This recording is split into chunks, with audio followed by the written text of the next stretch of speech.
Well, today, Andy Burnham unveiled number 10 North. Thank you, everybody. I cannot tell you what a proud moment this is. I think this might be the best day of my life. The best day of his life, really. Not his wedding day, not the day his kids were born. I don't find that very believable. They've given it a logo as well. So have you seen the logo for number 10 North? Right, well, go on, here it is. We can bring that up on the screen there. Oh, wonder how long it took them to come up with that. Oh, my gosh, hours and hours of work have gone into that. I wonder which crack team of graphic designers were paid for it. But we've actually done our own, inspired by what Andy Burnham said his favourite biscuit was. He was asked what his favourite biscuit was, and he said, I don't really eat biscuits. I just like chips and gravy. And here is what we think it should be, the logo of number 10 North. Just loads of chips and gravy. There you go. That should be his thing, shouldn't it, really? I mean, you're welcome, Andy. You can have that one for free. But Burnham was filmed. He was rolling into number 10 North. Here he is.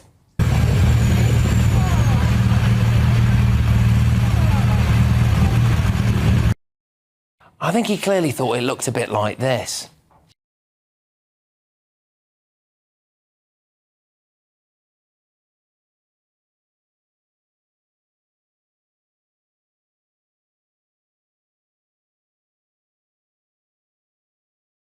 He obviously thought that he was like notorious gangster Tommy Shelby from the BBC show Peaky Blinders. But what Andy Burnham was probably less keen for you all to know was this.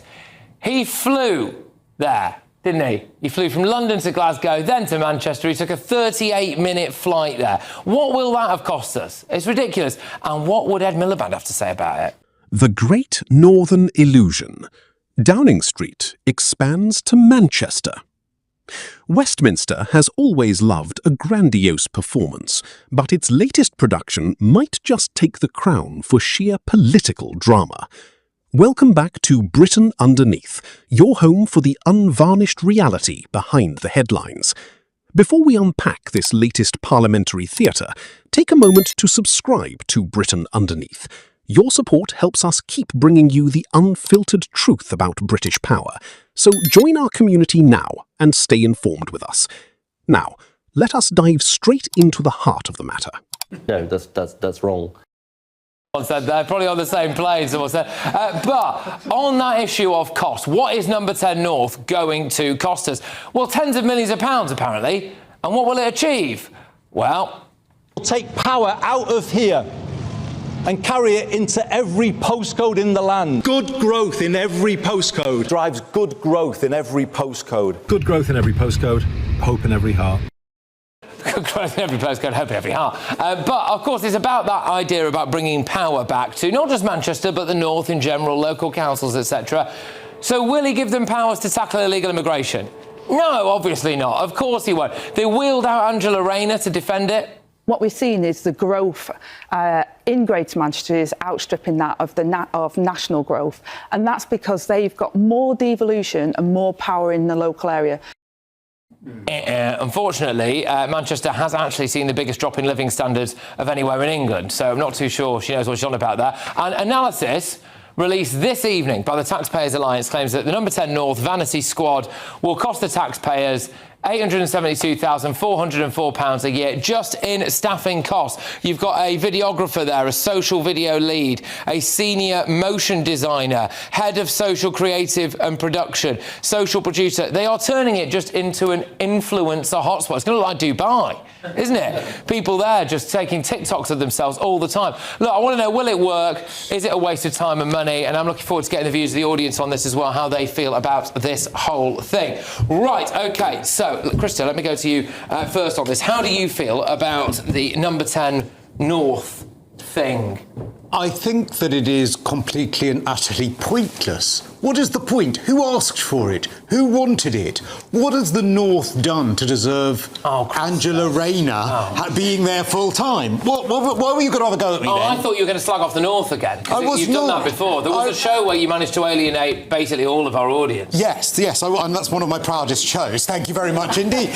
No, I think that, it being the happiest day of his life, the day he arrived in the North, is very, very nice. It was the happiest day of mine when I left. But thank you very much. It is. I knew it was coming. I don't understand. Why do we, by the way, get a £2 bus fare and he gets a £30,000 jet? That's what I want to know. And who actually asked for this? It is all just performative nonsense.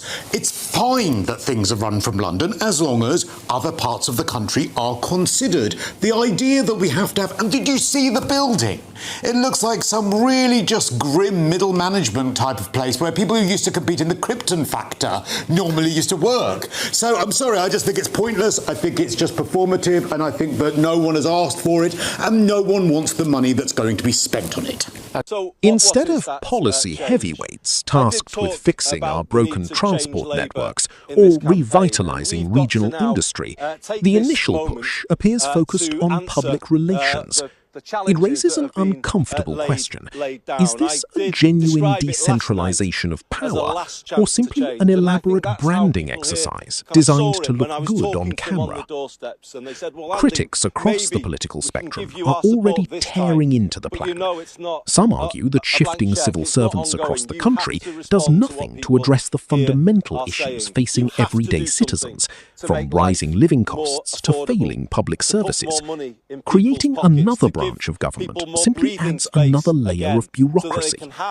Others point out the sheer hypocrisy of lecturing the public on fiscal restraint while funding what many view as a regional vanity project. Okay, all right.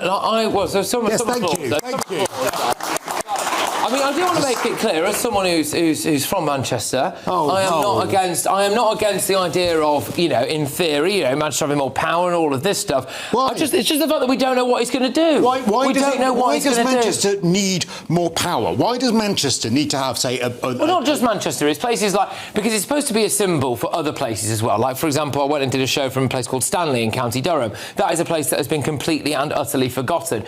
Former mining town, people living up there, they don't get any real representation at all from Westminster. They're just a complete afterthought and all of that. But so I do feel they are. I'm sorry, but they are. There's no representation. So I am in favour of there at least being a nod and a wink to it. But Anna, go on. You're making a reaction there. It doesn't seem that it's really got any direct function yet. So this is a complete insult to every MP that lives anywhere other than London and Manchester. Because what he's effectively saying is that if you represent Durham or Newcastle or the South West or Southend, where I used to represent, you are not capable of making your case and getting things for your patch. I'm afraid that is absolutely untrue.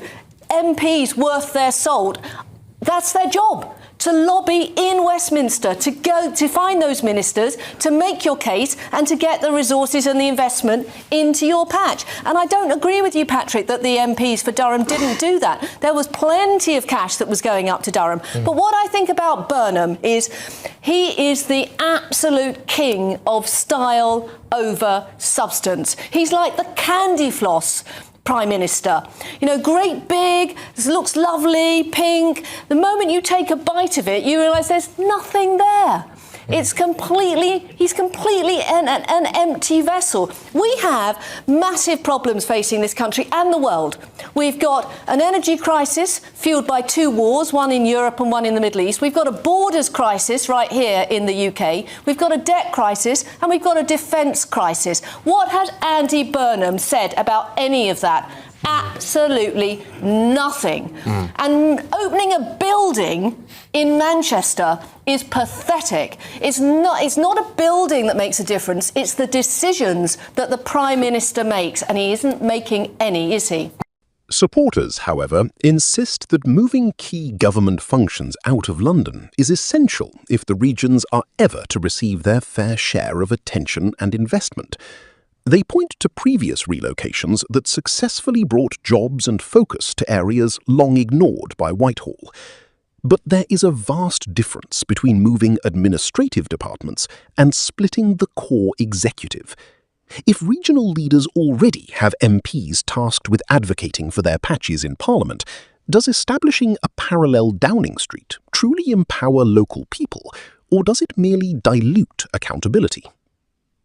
While politicians celebrate opening new offices and debate regional logos, fundamental national challenges remain unaddressed.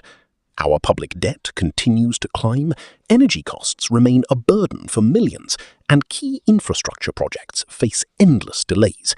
It takes a remarkable level of detachment to pitch a new regional headquarters as a transformative victory when ordinary households are struggling to keep up with basic expenses. Okay, all right, good stuff. Can we bring back up that picture from the Taxpayers Alliance? So I want to put this to our Andy. Actually, he's here tonight. So it's this Taxpayers Alliance thing where they basically figured out what jobs were on offer. There you go. So it's on your screens right now. That is basically a load of TikTok influencers, isn't it? Who appear to be based in Manchester. Yeah, I think it's the first round of hiring. I mean, you've got to communicate with the audience. You know, so many people get their news, they would understand government announcements from TikTok, from Facebook, from Instagram, from social media. Andy, so you've got to hire for it. I'm sure that they will be hiring other people Andy, there. You know, how? come on. What is I think your this evidence? is good. What is your evidence for saying that people in Southend get all their news from TikTok and from influencers? I didn't say that everyone in Southend on scene. You said everyone. Their news from, I said lots of people actually. I mean, if we can roll back the take the viewers at home. You've got no evidence back for saying 15 that, seconds. have you? Lots of people do get their news from TikTok. I mean, what we do? No one gets their news from Facebook. I think number 10 in the North is good. You know, Rishi Sunak opened the Darlington Treasury campus. That's seen as a pretty good success. They moved quite a lot of quangos like the ONS data analysis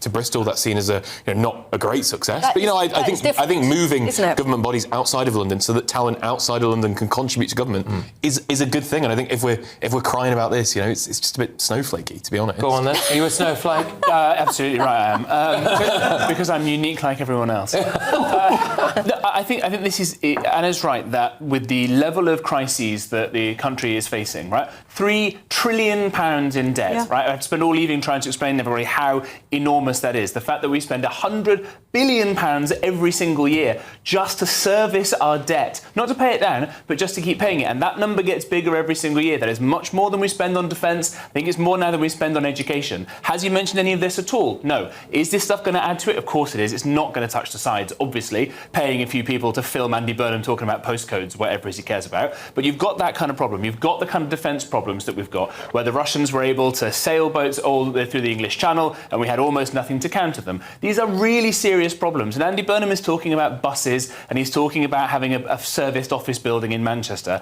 This is, to me, actually quite terrifying. And we can make all the jokes we want. I can make the point that if you look at that number 10 North, the zero looks completely wrong. So whoever there has done that has done a terrible job.